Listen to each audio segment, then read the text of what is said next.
जयंत पाटलांची आधी वर्षावर मुख्यमंत्र्यांसोबत भेट झाली, मग नंदनवन निवासस्थानी शिंदेंसोबत भेट झाली आणि असं म्हटलं जात आहे की ही भेट अर्थ खात्यासंदर्भात झाली आहे.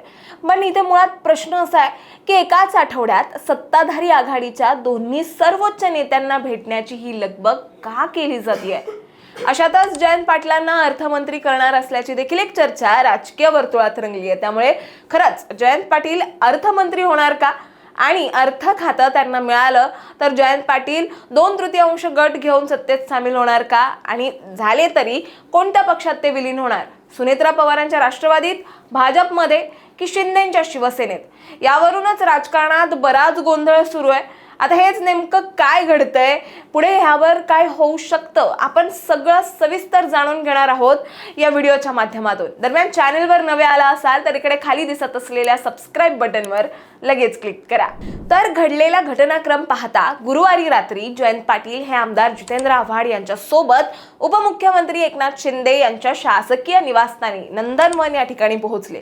तिथे जवळपास 1 तास त्यांच्यात बंद दाराआड चर्चा झाली. विशेष म्हणजे यापूर्वी मंगळवारी रात्री जयंत पाटील यांनी मुख्यमंत्री देवेंद्र फडणवीस यांचीही वर्षा बंगल्यावर जाऊन भेट घेतली होती आणि त्या भेटीत राष्ट्रवादी काँग्रेस, अजित पवार गटाचे नेते प्रफुल्ल पटेल आणि सुनील तटकरे हे देखील उपस्थित होते अशी चर्चा आहे.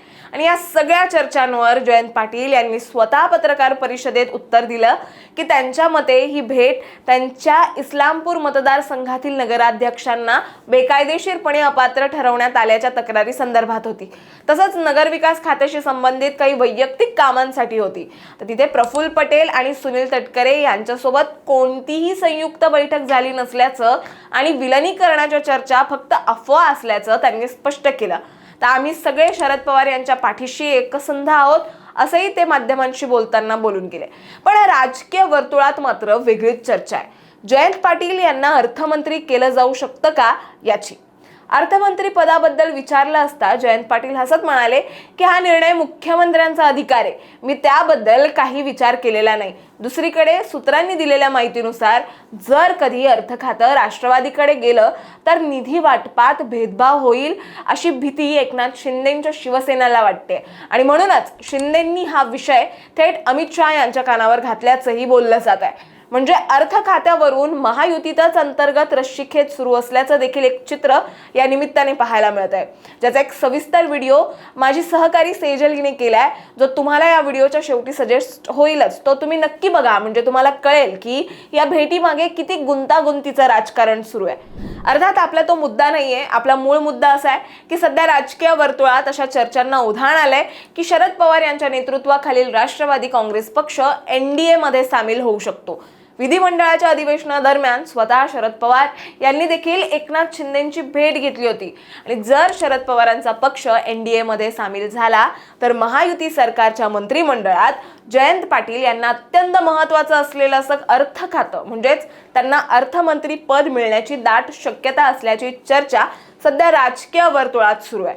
त्यामुळेच या निमित्ताने शिंदेंच्या भेटीनंतर राजकीय वर्तुळात सर्वात जास्त चर्चा होते ती जयंत पाटील यांच्या अर्थमंत्री पदाची. एवढंच नाही तर जर दोन्ही राष्ट्रवादी पक्ष विलीन झाले तर जयंत पाटील यांना अर्थमंत्री पद दिलं जाईल अशीही चर्चा राजकीय वर्तुळात सुरू आहे. पण इथे मुद्दा असा आहे, जर कधी ते सुनेत्रा पवारांच्या राष्ट्रवादीत सामील झाले तर त्यांना म्हणजे त्यांच्या सोबत आलेल्या आमदार खासदार मंडळींना सुनेत्रा पवारांच्या नेतृत्वाखाली काम करणं मान्य असेल का? आणि महत्त्वाचं म्हणजे जर कधी त्यांना अर्थ खातं मिळालं तर ते 2/3 गट घेऊन सत्तेत सामील होणार का? असे बरेच प्रश्न या निमित्ताने उपस्थित होतात. मुळात पक्षांतर बंदी कायद्यासंदर्भातील हा मुद्दा देखील कळीचा आहे या ठिकाणी, कारण कुठलाही गट अपात्रतेच्या कारवाईपासून वाचण्यासाठी 2/3 आमदार खासदारांचं पाठबळ लागतं. भाजप प्रणित NDA आघाडीत आणि राज्यातील महायुती सरकार सोबत जाण्यासाठी शरद पवार गटातील 10 पैकी 9 आमदार तयार असल्याची चर्चा आहे, ज्या संदर्भात जयंत पाटील स्वतः प्रत्येक आमदाराशी चर्चा करून NDA सोबत जायचं की नाही हे जाणून घेत असल्याचंही बोललं जात आहे. आता या संपूर्ण प्रकरणातला सर्वात कळीचा मुद्दा आहे तो म्हणजे भाजपने शरद पवारांच्या राष्ट्रवादीला सत्तेत घेण्याबाबत एक स्पष्ट अट ठेवली आहे। ती म्हणजे शरद पवार गटातील खासदार आमदारांनी सुनेत्रा पवार यांच्या नेतृत्वातील पक्षातच सामील व्हावं।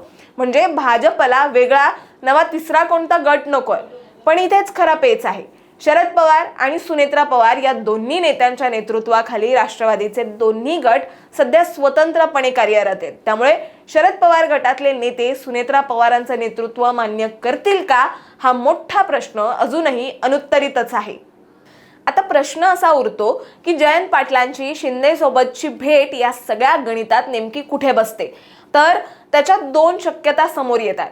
त्या म्हणजे एक की शिंदेंची भेट ही फक्त अर्थ खात्यावरून महायुतीतल्या रस्सीखेचीचा भाग आहे। अर्थ खातं राष्ट्रवादीकडे गेल्यास निधी वाटपात भेदभाव होईल अशी भीती शिंदेंच्या शिवसेनेला असून शिंदेंनी हा विषय थेट अमित शहा यांच्या कानावर घातल्याची माहिती आहे। आणि याचा अर्थ शिंदेंना स्वतःलाही अर्थ खातं राष्ट्रवादीकडे जाऊ द्यायचं नाहीये। तर दुसरी शक्यता जयंत पाटील स्वतः शिवसेना शिंदे गटात प्रवेश करण्याची असू शकते।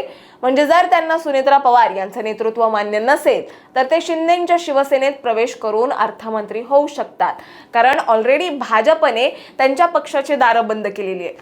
पण याला अजून कुठलाही ठोस आधार नाहीये, ही एक शक्यता आहे, कारण जयंत पाटलांनी स्वतः ही भेट प्रशासकीय कारणासाठी असल्याचं स्पष्ट केलंय। त्यामुळे आता आगामी काळात या संदर्भात काय घडेल हे खरंच बघण्यासारखं असेल। तुम्हाला याबद्दल काय वाटतं हे आम्हाला कमेंटमध्ये नक्की सांगा आणि अशाच माहितीपूर्वक व्हिडिओ बघण्यासाठी लगेचच सबस्क्राईब करा प्राईम टाइम महाराष्ट्राला।